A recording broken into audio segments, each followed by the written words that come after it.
Eric McElroy is a pianist and composer who released his debut album, Tongues of Fire, in March 2023 on Somm Recordings. The music you just heard was from his song The Nomad Flute on the album. He wrote the songs to accompany modern poems, which are sung by acclaimed English tenor James Gilchrist. McElroy graduated from Washington State University and then continued his postgraduate education in Vienna and at Oxford University.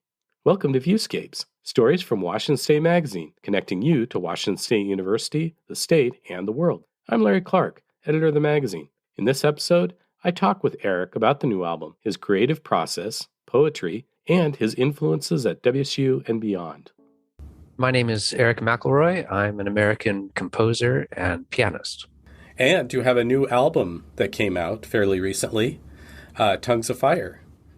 Yes, Tongues of Fire is my debut album. It was released in March of this year by Somm Recordings, which is a major classical independent label here in the United Kingdom, owned and produced by Siva Oak.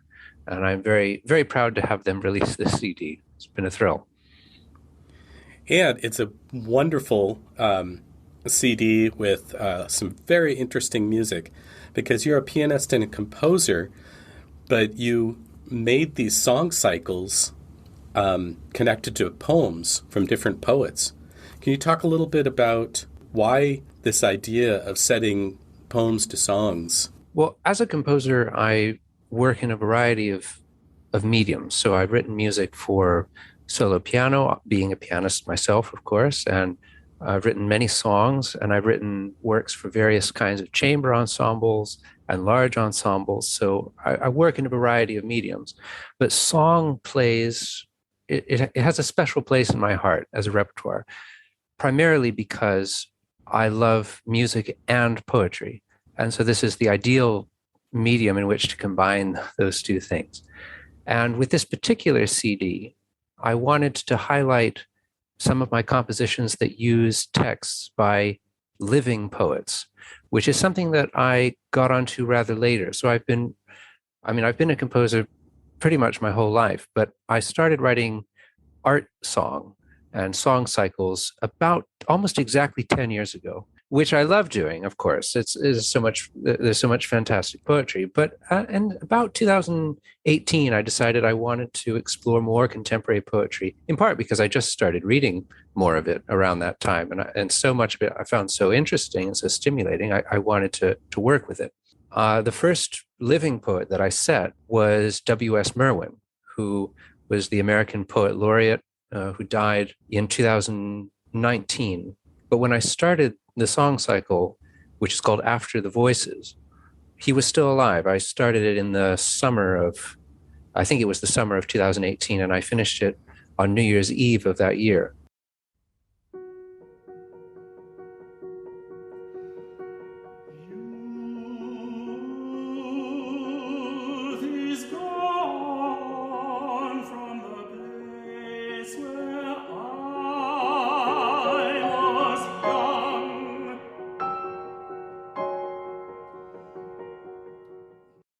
So he was still alive when I wrote it, and he was the first of the living poets that I set. And then after that, I just met some living poets. I met a fantastic English poet named Gregory Leadbetter, who's the professor of poetry at Birmingham City University here in England.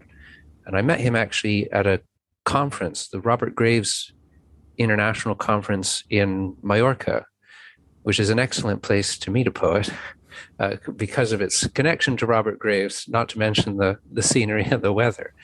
And Greg, in addition to being a remarkable poet, is also an extremely accomplished scholar. He's one of the world's experts in Coleridge, and he's also just a great guy. He's splendid company, and conversations with him go on for many hours, and they're always a highlight. So he sent me a copy of his latest collection, The Fetch, and I marked poems in it that I thought I might like to set to music, and I went from there. And that became the second song cycle on the CD, which is called The Fetch.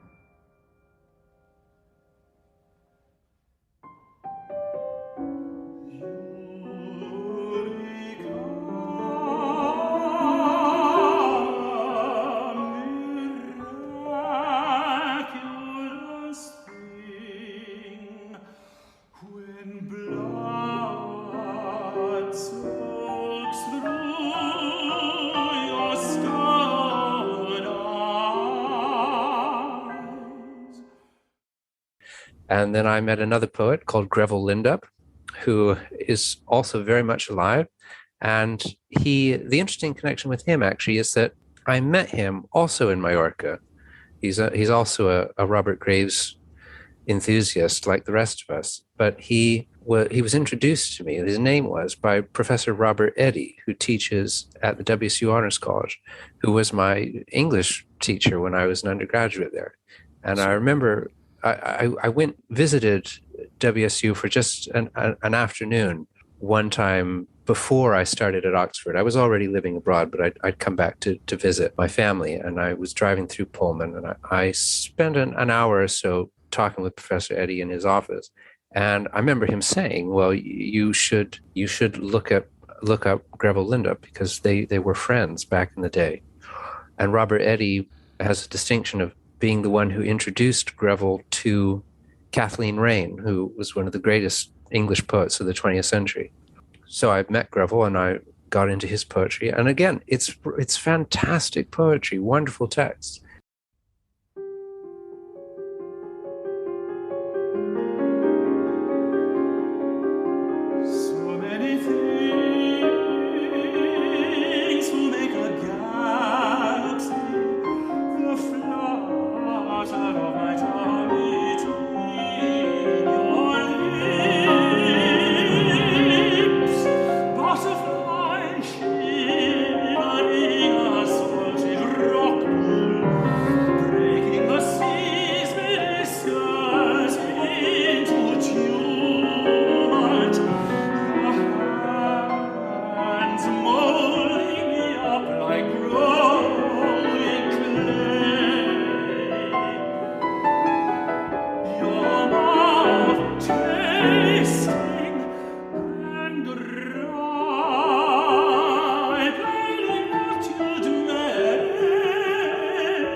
The other living poet on the cycle is Alice Oswald, who's the current professor of poetry here at Oxford and one of the most distinguished English poets of our time. She's the first woman in history to be Oxford's professor of poetry. Throughout this whole process, as I've engaged with these and other texts by contemporary poets, the question that's always on my mind is where is everybody else? Why aren't other composers of my generation engaging to the same degree, I think, with this extraordinary work? Because it deserves this sort of attention. And I still don't know the answer to that. I think the root of it has to do with the academic system, how we tend to segregate these areas of the humanities when really, if anything, things like music and poetry are traditionally the sister arts. They belong together. And all too often I meet young composers of my age and younger who they don't read poetry. They don't really read novels even. And I don't understand why this is. And vice versa. When I speak to young poets or young creative writers, they may listen to popular music, which is excellent and plays an important role in their development in a very different way. But classical music is just as important to understanding the heritage of their own craft. I don't think you can understand poetry of any century without to the fullest extent without being aware of its relationship to musical history. That's a fascinating thought. I don't know either why people don't make that connection between poetry and music.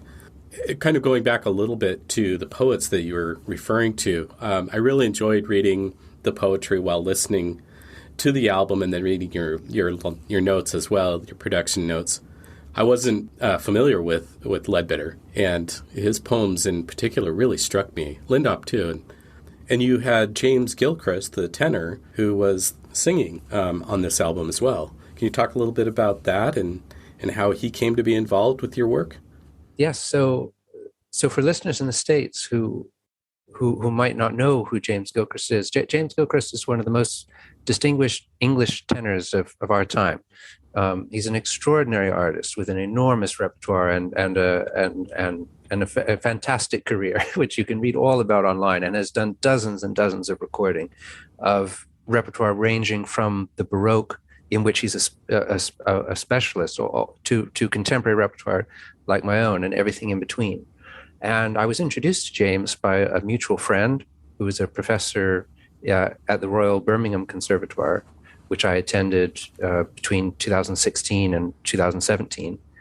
And I sent James some of my scores and asked him if he would be interested in recording them. And to my delight, he wrote back and he said yes. So he came onto the project, and I couldn't have asked for a better, voice for, a proponent of my own work. It's so important that you have singers who, they don't just sing the notes and they don't just articulate the words, but they embody the spirit of it. And I think it's easier to fake the spirit of performance in non-vocal art forms. Whereas there's something about the voice that you can really tell if someone really believes what they're singing or not. But having James was a real blessing, and just like with all the people who've been involved with this recording, Greg Leadbetter and Grevel and the producers Siva and James, they're all not only extremely talented people, but there's just such a delight to work with. They're good, friendly, kind-spirited people, which is what you want in this industry. Can you tell me a little bit about some of the themes that go throughout the album and through these song cycles? What are some of the emotions and the ideas that you're communicating? The CD works as a whole in that one could listen to it from beginning to end. And I think it gives the impression of having a pre-designed theme or a sequence that connects them all. But that's an illusion. So for me, there's two answers to your question. One is that there are motives throughout all of my song cycles, of which the ones represented on this CD are just a fraction. There are motives and themes that do connect them all in what I think of as subliminal ways. But each song cycle individually is centered around around its own theme. So my cycle on poetry by Greg Leadbetter, The Fetch, is about the uncanny. I wanted to write a song cycle about ghosts, and it took me a while to find a text that matched not just the imagery, but the technique of what I was looking for. And then Greg's poetry fit the bill in every way. So that song cycle is about that theme.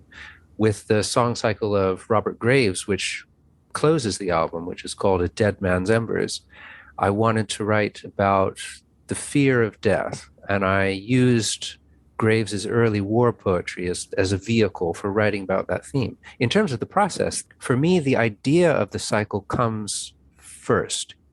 And this is true not just when I write a song cycle, but any composition. I have this idea, this sort of urge that I want to write about this thing. And I may not even have a word to describe what that thing is. It's just an urge. I need to do something. And then I go out, if I'm writing a song cycle, then I look for texts that fit that thing, that nameless something. And then when I find it, then I can craft the work. But the other themes on the cycle, the eponymous cycle, which is Tongues of Fire, which is 3 poems by Grevel Lindop, I wanted to write a cycle that was about the erotic, but I wanted to do it in a way that wasn't lewd and was joyful, and which is a surprisingly difficult thing to find in a lot of contemporary poetry. And Grevel is a master of this genre. I think the song, is it Myth? Really captured that for me, and looking at the poetry and then hearing the music and then Gilchrist's vocals. I hear what you're saying. It wasn't lewd at all, but it was really powerful and beautiful. It's such a and it's such a delicate text. The way that he frames the scene and shows not only the changes of what's going on, or the disrobing in this case that's happening before him, but how that disrobes us something in his inner self as well. How these changes are both external and internal. He writes about this in a perfect way. Kind of speaking of the internal experience, there was something else in your notes that you put about compositions being part of you. That really struck me, that it's not autobiographical, as you note, but rather it is you that's within these compositions. I'm hoping that you could talk a little bit more about that and how you find within yourself the music that you then record and or compose and then record? It's a difficult question to answer, not because I feel like I don't know the answer, but I feel like it's one of those things that I can't articulate. Not because I don't want to, but because I don't I don't feel like I really know how to put that into words, which is true about a lot of creative artists. They don't really understand they know what they're doing, but they don't know how to convey it in any other way than what it is. To say that my music is autobiographical or is about is about things in my life in any way, in my mind, would be to diminish what it means to me and what its purpose is in my life. That it is very much the life itself. Composition, in a way, is a sort of acting out of one's own life. I feel most alive when I'm in the process of composing, and when I'm actually doing the composing, I'm not thinking about writing about this aspect of whatever. I'm fully in that moment, and you feel more alive than at any other time. So that's what I mean by saying that I think of the compositions as literally part of me. And as an extension of that, for me, composition is an intensely physical process. And I see that in myself in two aspects. One is simply because I'm a pianist and have been a pianist since I was 3 years old, so pretty much my whole life. And so for me, music and the piano are inseparable. And the piano has always been a presence in my life, as this just a thing, even before I could play it. It's always been there. And so I feel when I'm at the piano that I'm where I belong, that I'm home. I think physically. It's not that I don't come up with ideas. I don't improvise my ideas out. I do think of them in my head, but I like to then actualize them on the piano. I believe that great music doesn't just sound great. It also feels good to play, and it has a kind of physical logic. And the second part of that is that I compose exclusively in two places. One is at the piano, and the other is when I'm out for a walk. And there's something about the physicality of that is connected to the creative process in my mind. You can walk an idea out. I'm convinced that walking is the greatest form of exercise. I mean, partly because it's my favorite, but I do genuinely believe that it is the one that is most conducive to the imagination and creativity. And there's a reason why so many creative artists historically have been obsessed with walking. Just think of the Romantic poets as one example. Wordsworth and Coleridge, these people were obsessive walkers. Early 20th century people like Ivor Gurney as well. And composers have the same itch, I think, to just get out and be in the landscape. It's something that I've been doing my whole life, having grown up in the North Cascades and then walking when I was in Pullman as well. But living abroad in England, I've walked all over this country. It's sort of a walker's paradise, and in there being so many public rights of way here. And I've walked many hundreds of miles in this country and loved it all. And it is as much as it is pleasure, it is also work. It is a way that it makes the work possible. It comes across, there's a physicality to it. The best poems for me, and I think a lot of the poems you chose really express this, have a physicality in their language. And I think that was a wonderful thing about the album as well. Thank you. I think that to take one poem as maybe an extreme example of that marriage of the physical with the sonic is my setting of Alice Oswald's poem, A Short Story of Falling, which is a poem about water and also has elements of reincarnation in it. The way that and on the page, it takes up sort of 20 lines or so, and looks just on the printed page, regardless of what it says, it looks quite sparse. It's a short poem written in rhymed couplets, but I stretch this into a sort of 9-minute song, which is certainly my most difficult piano part and one of the most difficult vocal lines I've written. because I wanted to bring out the physical sense of water, that in order to get that ecstatic element, you really had to go for it. And so to me, that my setting of that poem is about the embodiment of the spirit of water in walking, being out in it.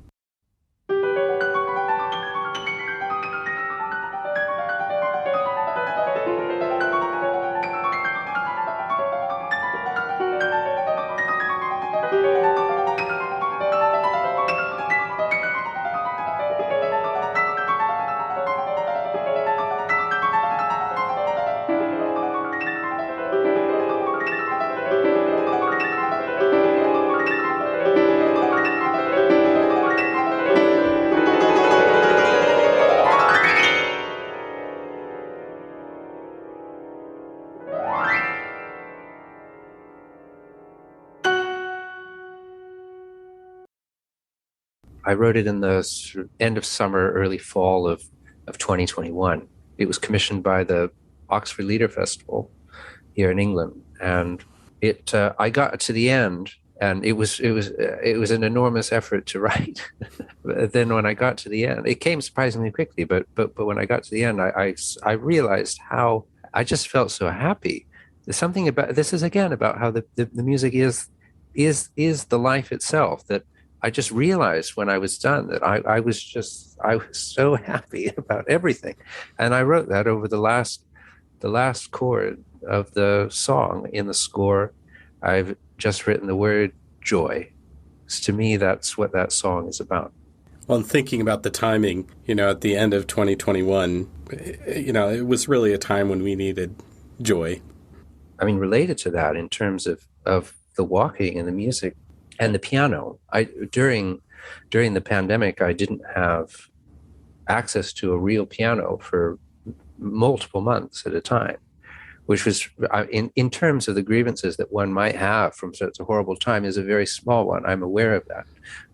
But for me individually, it was extremely frustrating. And I didn't do any composition for periods of months during that time because I could go for walks, which was fantastic, but I couldn't have the piano, and I needed both in order to work. So when I had access to both those things again, then I started writing. I wrote more music in that year, in 2021, than sort of the previous 5 years put together. It just all came pouring out because I was so happy to have both of my loves back. Well, if you don't mind, I'm going to kind of step back just a little bit to your college days. And you mentioned Professor Eddy, and I was wondering who else you worked with at WSU and how they might have helped you on your journey toward becoming the composer and musician you are. I studied at WSU for my bachelor's degree in piano performance from 2010 to 2013. I'd say the three teachers that I had, three people at WSU who had the biggest impact on me. The first was Dr. Jerry Berthiaume, who was my piano professor. And he retired just after I left. I think he retired in 2014. But he was a fantastic piano teacher, and I learned so much from him about playing the piano and about those sorts of details. And I've been blessed with amazing piano teachers throughout my life. My mother was my first piano teacher, and then I studied with Maria Sire in Snohomish County, and then Dr. Berthiaume, and then in Vienna with Klaus Sticken, and then in England with Mark Bevington and Margaret Fingerhut. And as you go through life, and pianists will all know what I mean by this, when you are working on your own and practicing and you become your own teacher, all of these teachers sit on your shoulder like little angels and whisper in your ear all the things that you should be working on and what to change and what to focus on.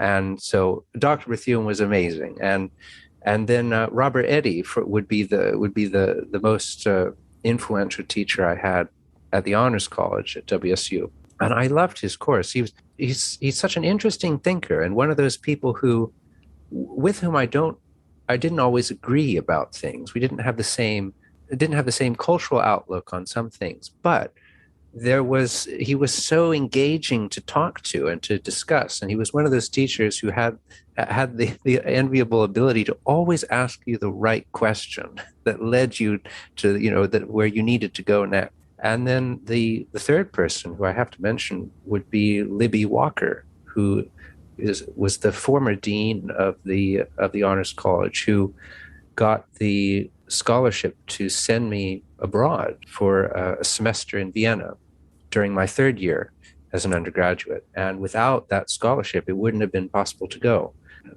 I've been in Europe ever since. This is about 10 years, and it wouldn't have been possible without that support. So, I think of it as both the academic and the financial support that I received from WSU have made so much else possible in subsequent years in ways that none of us really foresaw at the time. But those are the investments you make in education.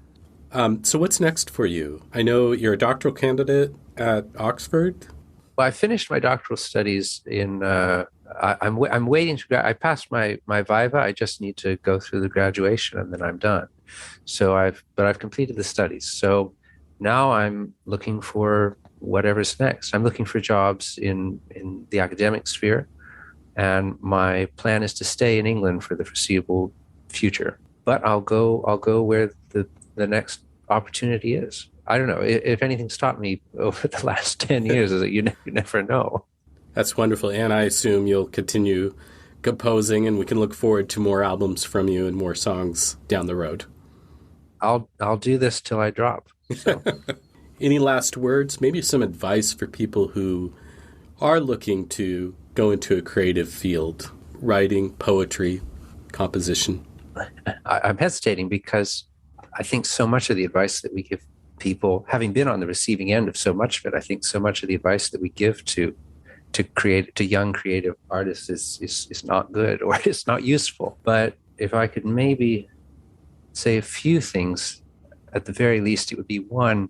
Tchaikovsky said that the muse has learned to be on time, which I like, because there's this myth about it all being romantic and you just wait for inspiration to strike, and then if it doesn't strike, you just wait and eventually it will come. You have to show up at the desk every day. That working as a composer or as an artist in any medium is work, as much however much pleasure it affords. And so you just have to sit down and do it. And if you continue to work, you will work yourself into inspiration. That's the first thing. And the second thing is that in order to create your own art, again, this is for artists in any medium, in order to create your own work, you have to know what others have done before you.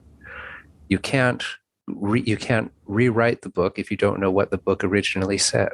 And most of my education at WSU, some of my fondest memories at WSU are just spending time in the Holland Terrell Library, wandering through the stacks, looking for random books to read on subjects that I knew nothing about before, and authors of whom I'd only heard distant rumors. But you never know what you're going to find, and it change your life. Just read and listen. Christopher Hitchens says in his memoir that if asked what the most beautiful word in the English language might be, he said he would answer without hesitation, library. Absolutely agree. Well, thank you again. And I'm looking forward to hearing more of your music. And thank you also for the inspiration with the poetry. And I'll seek out Leadbetter and Lindop and the others that I hadn't heard of before. And that's great. Yes, the CD is as much an accomplishment of the poets as it is of me and James and the producers.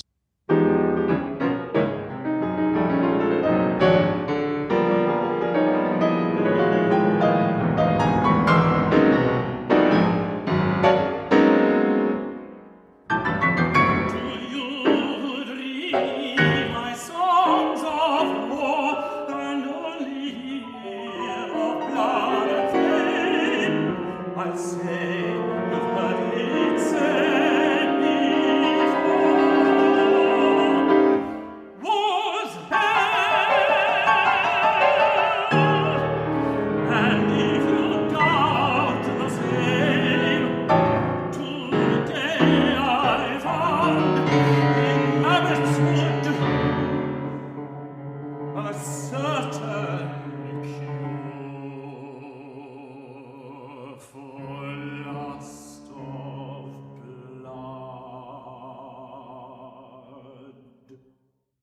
Thank you to Eric McElroy and Somm Recordings for the music from Tongues of Fire. You can find the album online and linked in the show notes. How do you like Washington State Magazine podcast? What stories do you want to hear? Let us know at magazine.wsu.edu/contact. Please rate Viewscapes on Apple Podcasts, Spotify, or wherever you listen to podcasts.